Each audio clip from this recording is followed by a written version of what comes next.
lạc giữa đêm sâu nghe sương rơi cuối phố, tìm lại đâu hơi ấm thuở ấy xa rồi. Giờ còn gió ru đầy, nước mắt rơi vào tim tôi. Mùa đông nơi đây không có ánh sao, chỉ còn người ngồi nhìn mây trắng. Vạt sương cuối ngày cũng rơi qua vai ai, bình yên trôi như mây, ngọt ngào dối trá đắng cay, cũng chẳng qua là giấc mộng tan phai.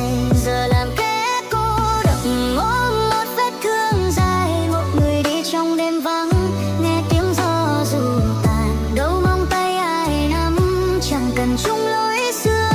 Dẫu trời cao có đổ xuống đau thương, vẫn xin ôm lấy chẳng hề hoàn thành. Đắng cay nhân gian ta nếm đủ rồi mà tình chưa nguôi. Người lạc giữa đêm sâu